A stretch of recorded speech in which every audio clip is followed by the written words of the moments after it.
sainteté.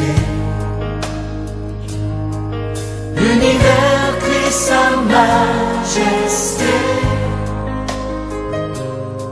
Chantons gloire et puissance, force et louange à l'agneau immolé. À l'agneau immolé. Les ténèbres ont reculé devant l'œuvre de la croix,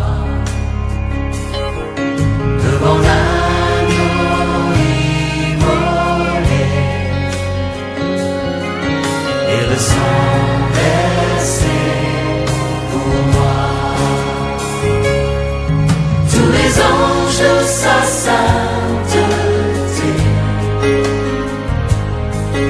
l'univers crie sa majesté. Chantons gloire et puissance, force et louange à l'agneau immolé. À l'agneau immolé. De la vie qu'il a donnée à la vie qu'il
Je vais vous demander demander de rester toujours debout pour honorer la parole de Dieu.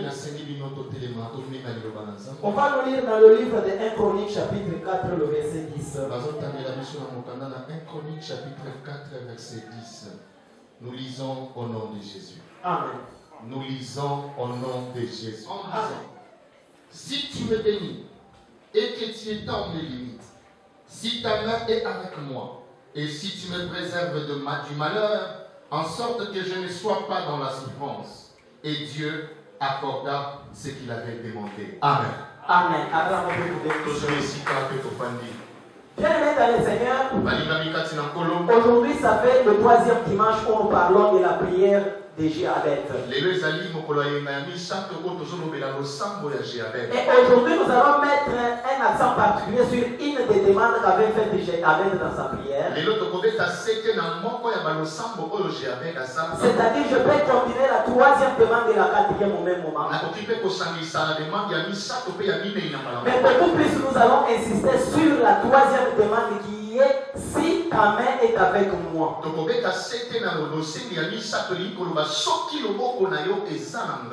Parce que c'est comme que nous appelle, que la Bible appelle Jéhabeth bien-aimé. Il est descendant de la tribu de Juda. Et il a vécu la souffrance dans sa vie. Mais la Bible ne nous dit pas combien d'années il est resté dans cette vie de souffrance.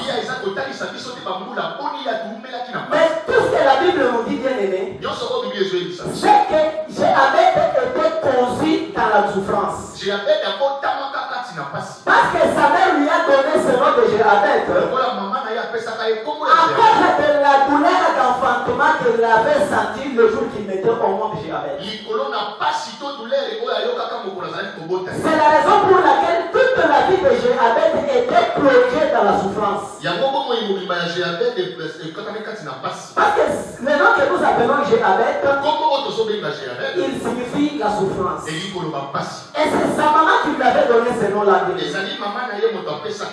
comme Jéhabeth a vécu dans la souffrance, c'était durant toute sa vie jusqu'à ce qu'il a prié à Dieu afin que Dieu le délivre. C'est la raison pour laquelle bien aimé, il dit à Dieu que si ta main est avec moi, et si tu me préserves du malheur, parce qu'il savait que son nom s'identifie à un malheur quelconque. Il ne pouvait pas vivre dans une vie heureuse. Pourquoi? Parce qu'il n'était pas appelé à vivre le bonheur dans sa vie. C'est comme ça qu'il a dit à Dieu, tu peux me préserver aussi du malheur. Mais pour me préserver de ce malheur ici, il faut que ta main puisse être avec moi. Tout ce que nous appelons malheur bien-aimé dans le Seigneur, c'est un événement qui affecte péniblement la vie de quelqu'un. C'est une situation pénible ou bien triste dans la vie de quelqu'un. Donc dans tous les domaines de la vie, tu peux t'identifier à une souffrance quelconque. Tu verras que tout ce que toi tu touches dans la vie n'avance jamais. Et par moment vous êtes nombreux, mais pour certains ils avancent, mais toi tu régresses. Donc ta vie est synonyme de la souffrance. Ce que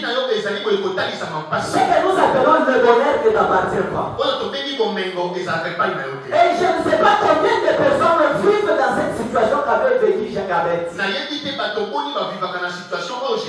Pas comment pour toi ça a commencé depuis ton enfance. Tu n'as jamais vécu le bonheur dans la vie.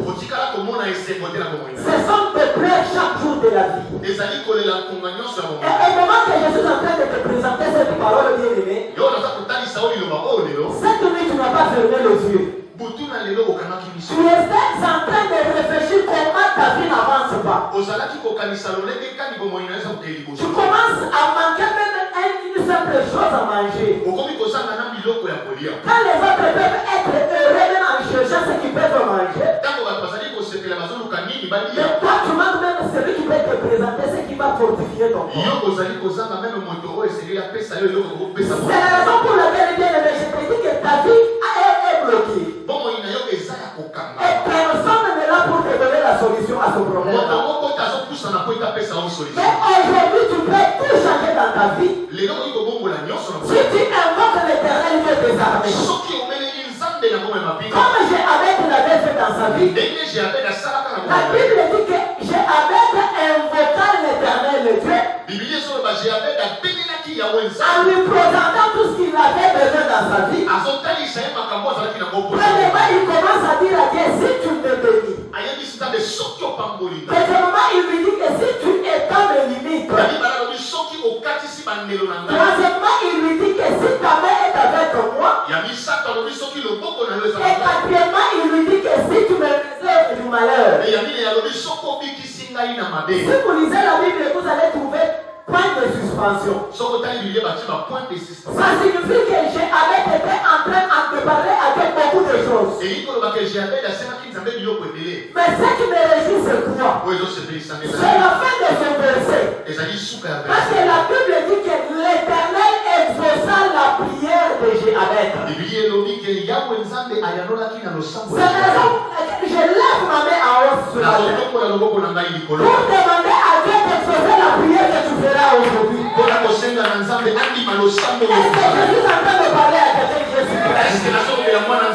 Si tu sais que c'est à toi que cette prière est aujourd'hui ce matin, je prie à celui qui avait exaucé la prière de Jéhabed. Tu commences à exaucer la prière que tu m'iras aujourd'hui. Pour te donner tout ce que tu as toujours fait dans la vie. Au nom de Jésus-Christ. Alléluia. Bien-aimé dans le Seigneur, Jéhabed souffrait dans sa vie. Et cette souffrance qu'il voyait dans sa vie, ce n'était pas le fait parce que ses parents n'avaient pas à lui donner. Mais c'est sa maman qui a déclaré cette souffrance dans sa vie. C'est-à-dire qu'il était limité. La main de l'Éternel n'était pas avec lui. Et il y avait constamment le malheur qui était permanent dans sa vie. Et ce qui est important, Dieu avait écouté sa prière. Et il a mis fin à toutes ses souffrances. C'est la raison pour laquelle, si vous lisez dans Psaume 34, verset 7, la Bible dit ceci. Quand un malheureux crie, l'Éternel entend. Et il les sauve de toutes ses détresses. Je sais que, bien aimé, quand nous avons des problèmes, ce sont ces problèmes qui nous poussent à prier. Et chaque fois que nous adressons une prière à Dieu, nous sommes en train de crier auprès de lui. Et la Bible dit que comme celui qui porte le malheur en lui. Et il crie à l'Éternel Dieu des armées. L'Éternel est obligé de l'écouter. Et il ne se limite pas seulement à l'écouter, bien aimé. La Bible dit que Dieu va le sauver de tous les cris de détresse. C'est la raison pour laquelle je suis en train d'encourager quelqu'un ce matin. Je sais que tu as beaucoup crié dans la vie. Je sais que tu as beaucoup cherché la face de Dieu dans ta vie. De la même manière que Dieu avait sauvé Jéhabed de la souffrance, que Dieu commence à écouter tous les cris que tu lui prononceras à partir d'aujourd'hui. Et qu'il entende la foi que toi tu vas prononcer aujourd'hui. Parce qu'il est souverain dans toutes choses. Bien-aimé dans le Seigneur, la Bible nous dit ceci. Jéhabed dit à Dieu, si ta main est avec moi. La main de l'Éternel que je vous parle ce matin, bien aimé, c'est seulement une expression. Cette expression-là qui nous montre, donc qui désigne une façon que le corps humain de quelqu'un peut agir dans la vie. Et quand il demande la présence de la main de Dieu dans sa vie, ça signifie que Jéhabed voulait que Dieu puisse se manifester dans sa vie. Il voulait que Dieu puisse agir dans sa vie par des actions concrètes. Et il voulait vivre la puissance de Dieu dans sa vie. Ça veut dire quoi, bien-aimé? Tout autour de ce que je vais vous parler ce matin, tu dois retenir ces trois choses-là. Si tu demandes dans ta prière que la main de Dieu t'accompagne, donc tu as besoin de la manifestation de Dieu dans ta vie. Tu as besoin de l'action de Dieu dans ta vie.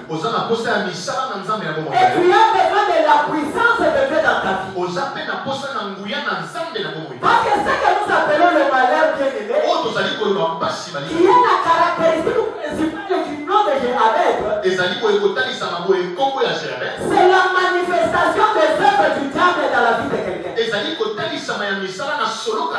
que le diable a décidé spirituellement sur ta vie. C'est ce que tu vis aujourd'hui, bien-aimé, physiquement. Et tu as aussi besoin de la manifestation divine. Cette manifestation-là, bien-aimé, tu as besoin que Dieu agisse dans ta vie. Si tu étais souffrant et que les gens voient que tu es guéri, si tu avais besoin d'argent et les gens voient que tu as l'argent, et si tu étais chômeur, les gens voient que maintenant tu travailles. Si tu as toujours cherché le voyage et tu ne le trouves pas, et que les gens te trouvent collé à l'aéroport et tu es en train de voyager. Si aujourd'hui les gens tombent puissants enfants, ils te voient, ils te montrent en train de progresser, et comment tu es entouré par plusieurs enfants. C'est ça l'action de Dieu dans la vie de quelqu'un. Ça ne se limite pas seulement spirituellement, mais cela se concrétise physiquement. Pourquoi ça va se concrétiser, bien-aimé? Ce n'est pas par notre propre force, mais c'est par la puissance de la main de Dieu. Et Jéhovah connaissait la puissance qu'avait cette main divine-là.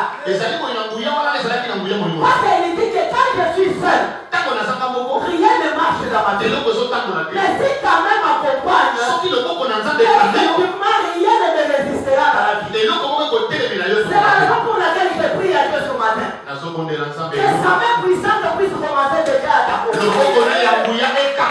Là où tu as marché, c'est le bien-aimé. Je ne sais pas qu'est-ce qui t'a tourmenté dans la vie. Je ne sais pas qui t'a privé le sommeil cette nuit. Mais cette main qui peut te consoler ce matin, il s'est accompagné durant toute ta vie. Je suis en train de proclamer la transformation de ta vie. Et que ça puisse commencer à changer la situation de ta vie. Quand la main de Dieu décide de t'accompagner, il n'y a rien qui te résistera. Alléluia. Bien-aimé dans le Seigneur, la main de Dieu que je vous parle, elle révèle certaines qualités dans nos vies et certaines actions. Et ces actions peuvent être positives ou bien négatives. C'est-à-dire quand nous parlons des actions positives de la main de Dieu, il s'agit de tout ce que Dieu fait comme bien dans notre vie. Et les actions négatives, bien aimées, ce sont toutes les attaques que Dieu orchestre contre nos ennemis. Tel que tu es là, tu es déjà celui que Dieu a déjà promis la bénédiction dans la vie. Si Dieu les a compris dans ta vie, bien aimée, c'est une action positive de Dieu dans ta vie. Mais à chaque fois que l'ennemi va te résister afin que tu ne touches pas au bonheur de Dieu, la manifestation de ton Dieu sera une action négative contre tes ennemis. C'est là que je vais un peu insister, bien-aimé, pour te dire que cette main de Dieu, bien-aimé, ça nous révèle soit la bonté. Et la bonté de Dieu se manifeste dans nos vies C'est quand il est en train de nous guider. Il nous montre le chemin par lequel nous devons partir et trouver pour ne pas arriver dans les tentations. Et par moments, il nous conduit à travers ce que nous appelons les encouragements. Rappelez-vous, quand Moïse est décédé, il a fallu que Josué puisse prendre la relève. Mais il était en train de craindre parce qu'il était encore enfant. Mais il a fallu que Dieu qui l'avait appelé puisse venir le fortifier. Il a dit que c'est moi qui t'ai appelé. Fortifie-toi et prends courage. Par moment, quand il y a des problèmes dans nos vies, nous pouvons désespérer. Nous pouvons manquer de l'espoir. Mais nous avons besoin de celui qui peut venir nous encourager. Pour nous dire que si aujourd'hui ça ne tient pas, je sais que demain ça réussira. Et celui qui peut nous encourager bien aimé dans la vie, parce qu'il sait là où il nous amène, c'est Jésus-Christ de Nazareth. C'est la raison pour laquelle cette main dont je te parle ne s'arrête pas seulement à nous encourager, mais elle nous amène aussi à la protection. Et elle nous renforce et nous donne le courage. Alléluia. J'ai avec savait que si la main de Dieu n'est pas avec lui, il ne bénéficiera jamais de la bonté de Dieu dans sa vie. C'est la raison pour laquelle il était obligé de demander la présence de cette main dans sa vie. Parce qu'il savait que pour bénéficier de la grâce de Dieu dans ma vie, il faut que Dieu puisse m'accompagner à travers sa main puissante. Sinon, il ne serait impossible que mes ennemis puissent tomber à mes pieds. C'est la raison pour laquelle le bien-aimé, la main de Dieu exerce aussi une action disciplinaire. Et exerce aussi une action que nous appelons bienfaisante. Si je vais un peu parler sur l'action disciplinaire de la main de Dieu, c'est quand Dieu par moment il veut juger et châtier quelqu'un. Et quand Dieu veut bien aimer châtier ou bien juger quelqu'un, il ne se limite pas seulement à nos ennemis. Même nous-mêmes nous devenons victimes du châtiment du jugement de Dieu. Parce que chaque fois que tu marches en dehors de la parole de Dieu, sache très bien que tu deviens désobéissant à Dieu. Automatiquement, il va te châtier. Parce que la Bible dit qu'il nous corrige tout celui que lui fait dans la vie. Afin de te remettre sur une bonne voie. C'est la raison pour laquelle bien aimé, lors d'une bataille contre le Philistin, non seulement que Israël était battu, mais l'arche de l'Éternel fut aussi arrachée par les Philistins. Et les ennemis ont décidé d'amener l'arche de l'alliance dans leur village. Ce que nous appelons l'arche de l'alliance, c'était la manifestation de Dieu au milieu de son peuple. Ça signifie que même leur Dieu qui était puissant là, il s'est retrouvé dans la captivité chez les Philistins. Mais papa disait nous d'abord dans 1 Samuel chapitre 5, le verset 6. Qu'est-ce que dit la Bible? Nous devons comprendre comment l'action disciplinaire de Dieu ne se limite pas seulement à nous juger et à nous châtier, mais ça peut devenir aussi un jugement ou bien un châtiment pour nos ennemis. 1 Samuel chapitre papa. 1 Samuel chapitre 5 verset 6. 1 Samuel chapitre 5 verset 6. Nous lisons au nom de Jésus. Amen. La main de l'Éternel s'apaisantit sur les Adomiens et il mit la désolation parmi eux et les frappa d'hémorroïdes d'Asdon, l'hémorroïde à Asdon et dans son territoire. Alléluia. Si je vous ai donné ce verset bien aimé, c'est pour vous montrer comment l'action disciplinaire de Dieu peut se contourner contre nous et contre nos ennemis. Israël, c'était un peuple de Dieu choisi par lui-même. Et c'est lui-même qui avait donné l'ordre que l'arche de l'alliance soit construite. Et à chaque fois que Israël devait être en captivité, et l'arche de l'alliance devait se retrouver aussi dans la captivité. Mais ce qui est important, c'est quoi?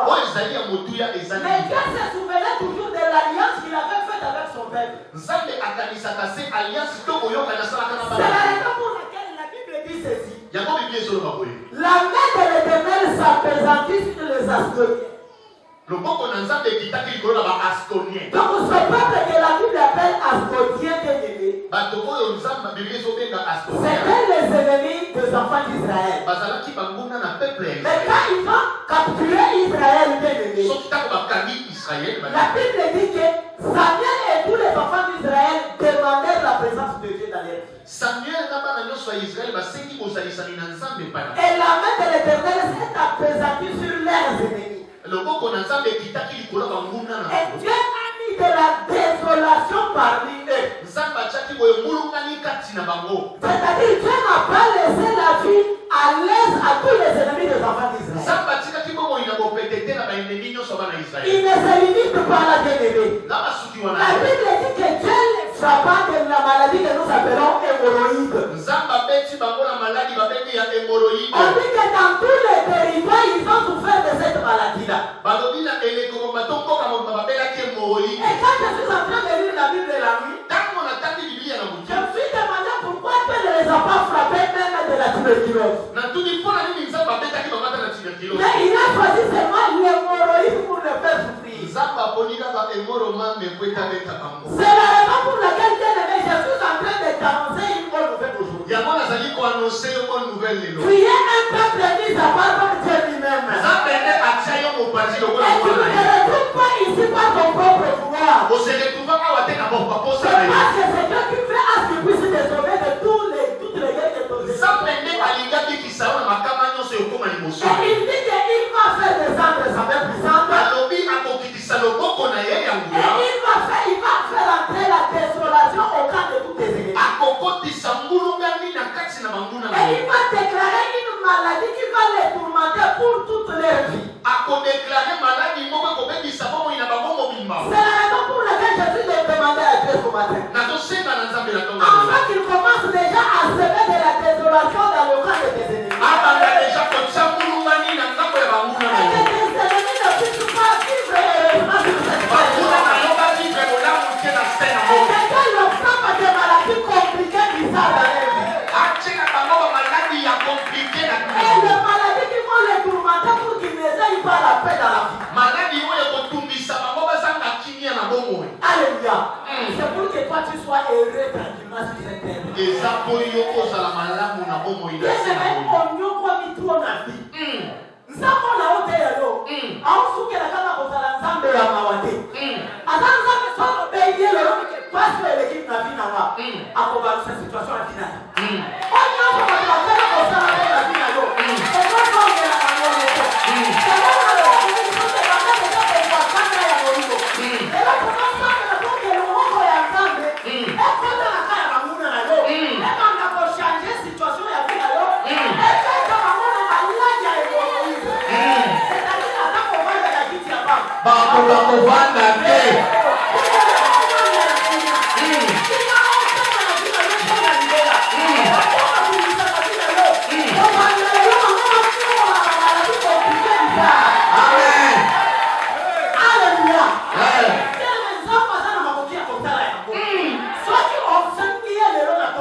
Amen.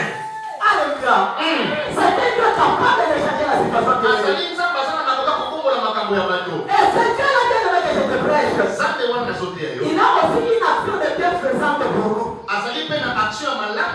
Cet acte concerne exclusivement pour ceux-là qui croient en lui. Si toi tu crois en Dieu tout-puissant bien-aimé, attends-toi au bonheur de ta vie. Même si aujourd'hui est aussi maté, c'est parce que l'autre est possible et l'on va l'ensemble. Amen. C'est là la communauté est possible. Amen. Est-ce que dans le moment où la communauté est possible? La vie n'a pas été possible. Là, tu as déjà candawana. Est-ce que ça veut dire que la vie est possible? Mais la vie n'a pas été possible. Alléluia. Parce qu'il y a le dit qui a posé là, il y a répondu à la Amen. Situation là, il y a un sang pour quelque chose à faire dans le monde. Le bon point, le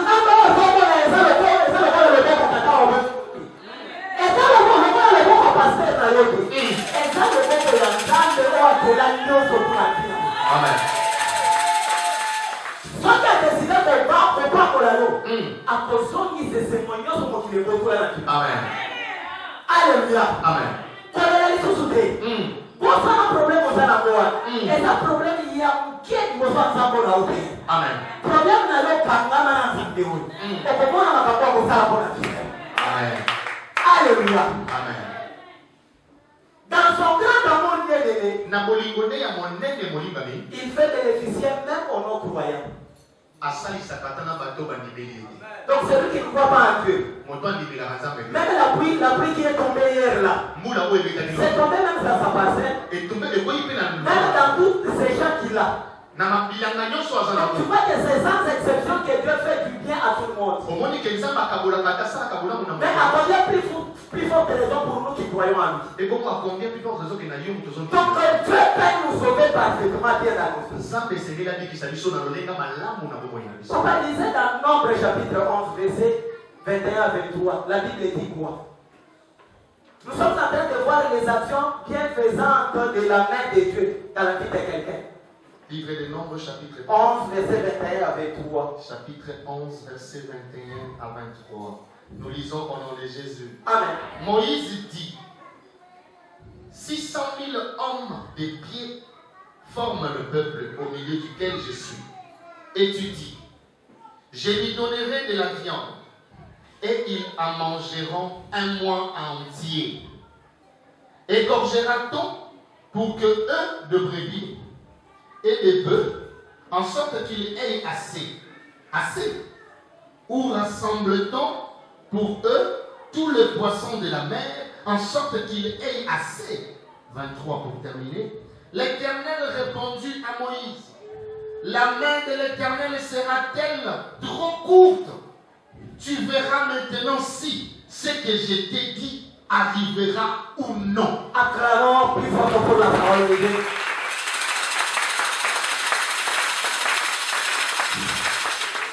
Bien-aimé dans le Seigneur, quand j'étais en train de lire ce verset, je me suis retrouvé devant des situations.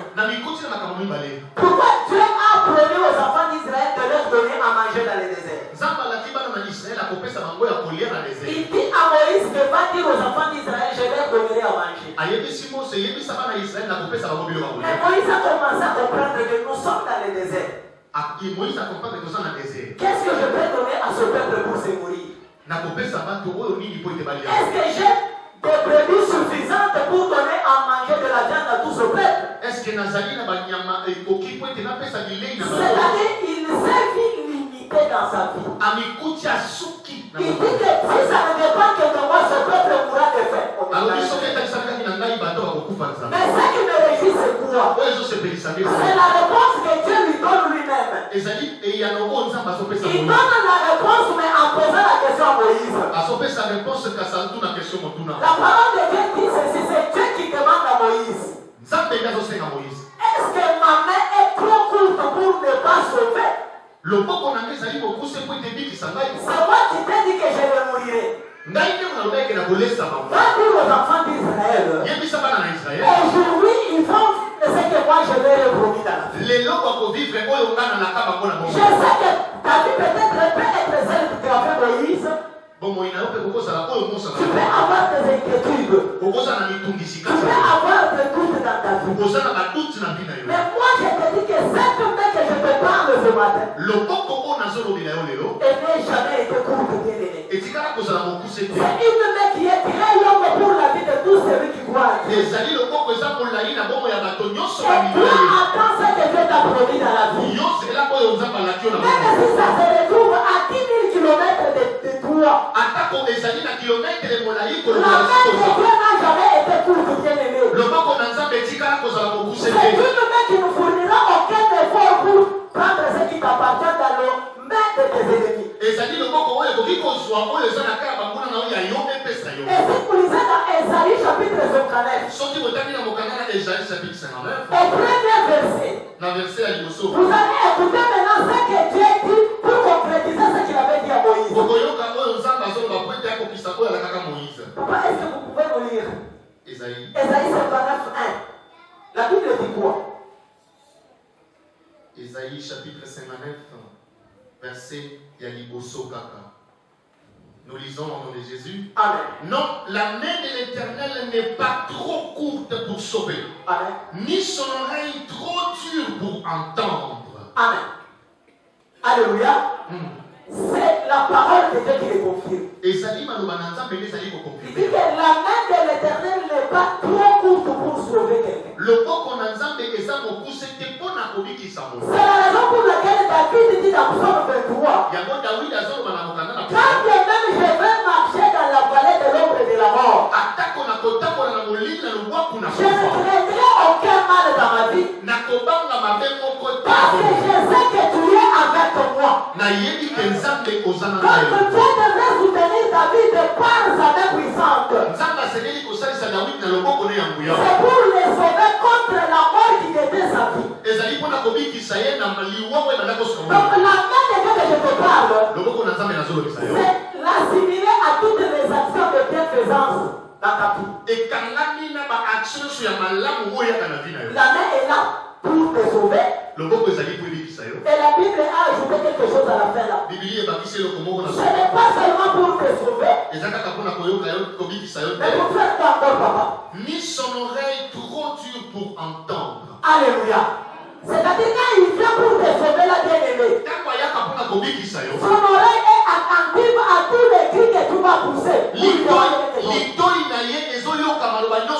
la raison pour laquelle j'ai pris à Dieu ce matin.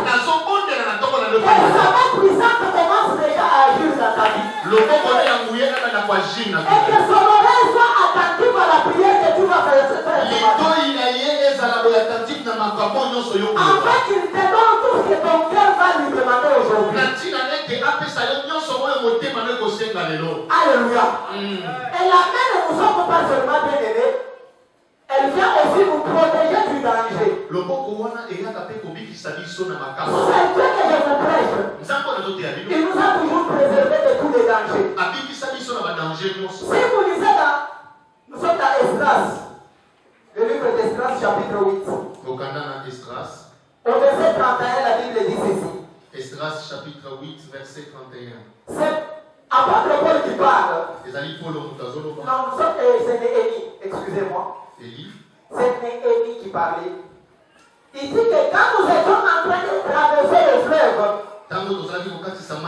nous étions en train de rentrer à Jérusalem pour reconstruire le temple. Mais ce qui était grave, c'était quoi, bien-aimé? Même quand les ennemis étaient là pour nous empêcher de ne pas construire le temple, la main de notre Dieu fut sur nous.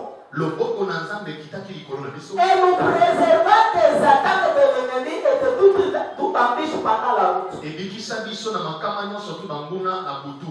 Vous connaissez très bien quand quelqu'un traverse la mer ou bien le fleuve. Par moment, il y a des vents impétueux qui soufflent même sans quelqu'un puisse le demander. Et c'est comme ça que Néhémie avait compris que quand nous étions en train de traverser le fleuve, nos ennemis ne dormaient pas paisiblement sur leur oreiller. Ils voulaient en finir avec nous tout au long de notre parcours sur la la vie. Mais si nous étions sauvés, protégés du danger, c'est à cause de la main puissante de Dieu. C'est la raison pour laquelle il est aimé. Cette main vient aujourd'hui pour te fortifier. Afin que tu saches qu'il est capable de te donner tout ce que tu as toujours dit. Et si tu as un besoin, si tu as un sentiment de manque lié à une condition humaine, bien-aimé, celui qui peut te donner ce que tu cherches, c'est seulement Dieu Tout-Puissant. Et il le met à travers sa main puissante. C'est la raison pour laquelle je demande à Dieu qu'il exauce toute prière que tu lui adresseras aujourd'hui, afin de te bénir pour toujours bien-aimé. Comme j'avais abandonné sa vie à Dieu, c'est comme ça que bien-aimé, je suis en train de t'exhorter ce matin, pour que la main de Dieu puisse être sur ta vie. Et que cette même soit symbole de sa puissance manifeste. Et contre toutes les batailles que tes ennemis te feront. Et que le Dieu Tout-Puissant soit le porte-bonheur pour ta vie. Et qu'il protège ta vie pour toujours. Afin que tout ce que tu as toujours cherché dans ta vie, et que Dieu puisse te donner avec facilité. Qu'est-ce que je suis en train de te dire, bien-aimé? C'est-à-dire, commençant aujourd'hui, toi tu ne te battras jamais contre tes ennemis. Laisse que la main puissante commence déjà à se battre à ta place. Parce que c'est une main qui est puissante plus que tes ennemis. Si la main de Dieu décide d'écrire une nouvelle page de ta vie, personne ne t'aidera pour effacer cette histoire-là. Et s'il décide d'effacer toutes les mauvaises histoires que la famille a écrites sur toi, il n'y a personne qui viendra pour réécrire encore la vie de malédiction. C'est la raison pour laquelle si vous lisez dans le livre de Daniel, tu prends un verset jusqu'au 30e. C'est une histoire vraie que la Bible nous relate. C'était dans le temps du roi de Belshazzar. Quand Dieu l'avait béni. Mais puis au lieu aussi de s'attacher à Dieu, la Bible dit quoi? Il a commencé à festoyer comme si tout ce qu'il avait n'était pas que de lui. En ne sachant pas que comme son père, Nebouchadnezzar, s'était dérouté de la foi de Dieu. Dieu lui avait rendu une vie difficile. Il a pris les histoires sacrées de la tombe du temple pour commencer à se réjouir avec son femme et ses concubines. La Bible dit quoi? Comme il était en train de festoyer avec tous ses invités, il a vu les doigts qui sont apparus pour en train d'écrire. Et la Bible dit que ces doigts étaient en train d'écrire au mur. C'était en face du chandelier du temple. Et sur la jaune de la muraille de tous les palais royaux. Et comme le roi l'a dit bien-aimé, la Bible a dit qu'il était déjà effrayé. Mais il n'avait pas d'explication sur ce que cette main avait écrit. C'est comme ça qu'il a réuni tous les sages de sa vie. Pour qu'on lui explique ce que cette écriture dit. Et la Bible dit que tous les sages du roi, ils sont en train de personne à suivre ce que la mère avait dit. Personne n'a donné l'explication au roi de Belshazzar. C'est la raison pour laquelle sa maman lui a dit. Mais il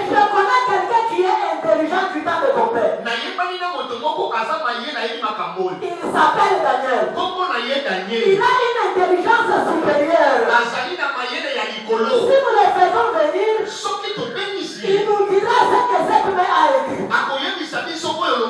quand on va faire venir Daniel bien, la Bible dit quoi?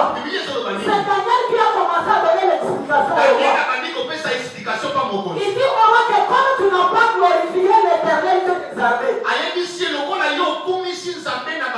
c'est comme ça qu'il a envoyé sa main puissante pour écrire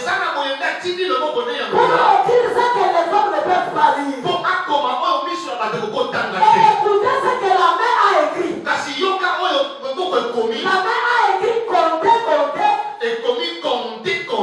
peser et diviser. Ça signifie quoi? C'est-à-dire Dieu a compté les jours de ton règne sur cette royauté. Et il a décidé de mettre fin à ton règne. Peser, ça signifie quoi? Dieu t'a pesé, mais il t'a trouvé que tu es trop léger. Tu ne pèses même pas au devant de Dieu. Et il a décidé de diviser ton royaume. Comme je suis en train de te parler, tu ne régneras plus comme un roi encore dans cette vie. Ton royaume sera divisé. Et la Bible dit que cette même nuit-là, le roi de Kassar fit tuer. C'est la raison pour laquelle je suis venu dire à quelqu'un. Cette main que je te prêchais aujourd'hui, c'est une main extraordinaire. Tu es venu chercher un Dieu très puissant de Dieu. Tu es capable de te donner tout ce que tu as besoin dans la vie. Comme il dit dans Esaïe que sa main n'est pas trop courte pour trouver. Et moi je te dis que cette main est très longue pour écrire une nouvelle histoire de ta vie. Ce que Dieu va écrire sur ta vie aujourd'hui, même si tes ennemis se réunissent comme les sages, ils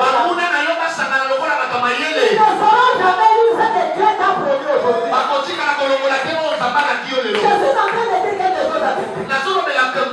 Ça signifie que les gens que je te prêche, qu'ils commencent déjà à frapper aveuglément tous tes ennemis.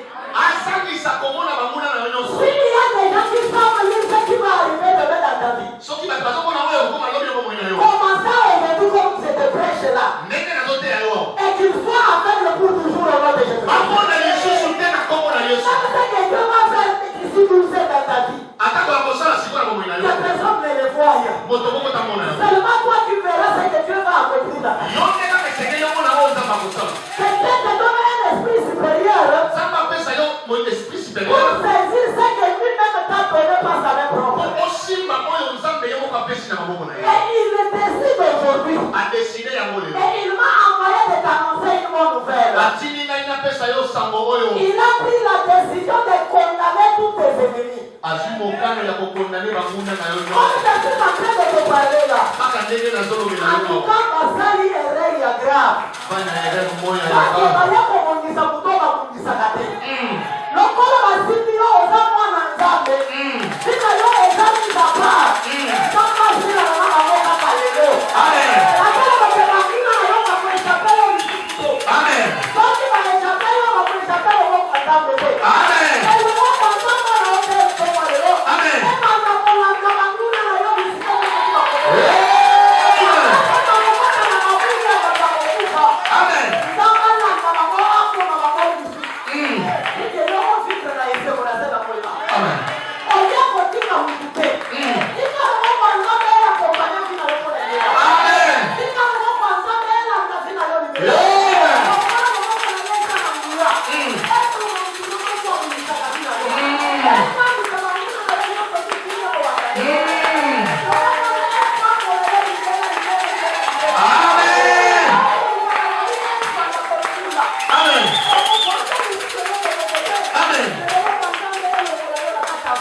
Amen.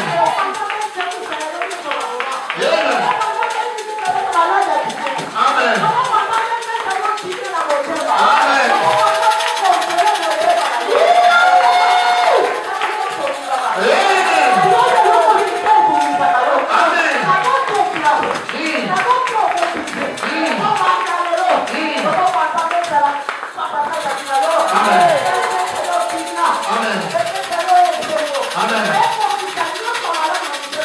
Amen. Amen. Amen.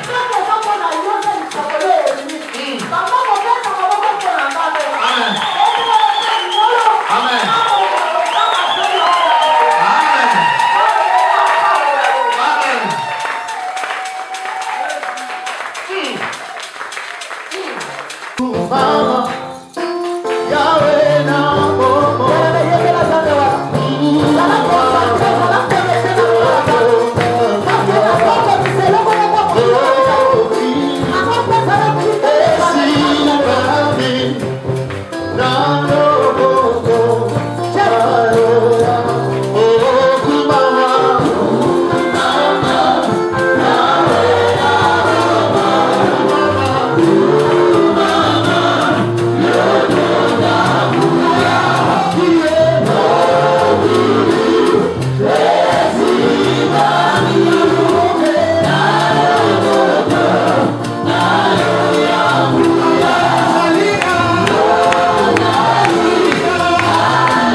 ngai.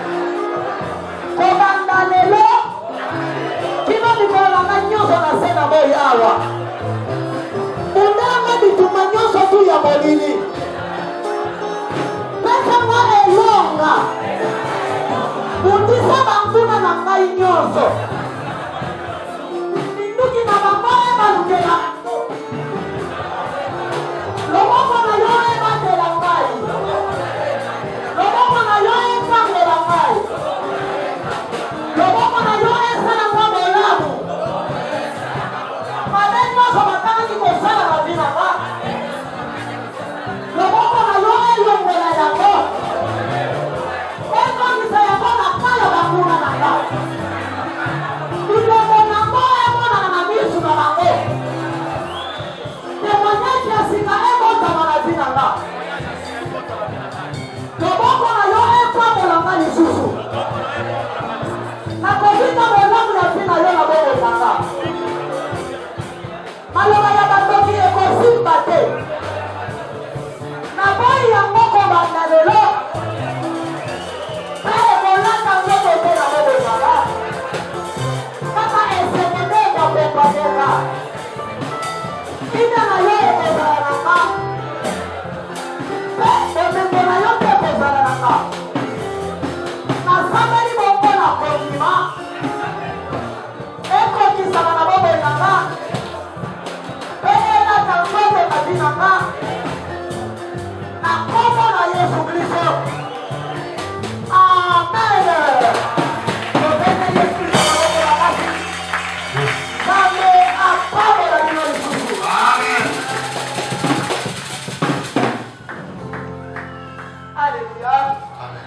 Bien-aimé David. Kuna likolo ozolala te po batelaka ngai kobundelaka ngai bisika nyonso natie matambe ezopesamela ngai nalingi nanga seo banjelu lelo baza nesengo omokonzi yangu ya ewala telemi nayoki kolela ya banda na ye kolanda nalanda ye ezalaki ya pamba te lelo tala zambe malamu ngolu na yo ndevandisinga na kiti oyo mawa na yo ndelongolinga kati ya pasi nabosani te. Je suis prêt à tout nabolanda nzela na yo ata bafingi nyonso ezalaki natinga ekomi pamba nakutani na yo na nzela na nga.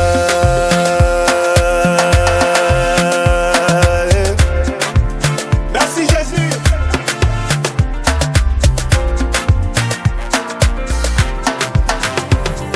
Balingi bayeba sekele na ngai o makasi na ngai nazwi yango wapi ye bayebaki te Yesu Masiya azali na nguya ya kotombola moto.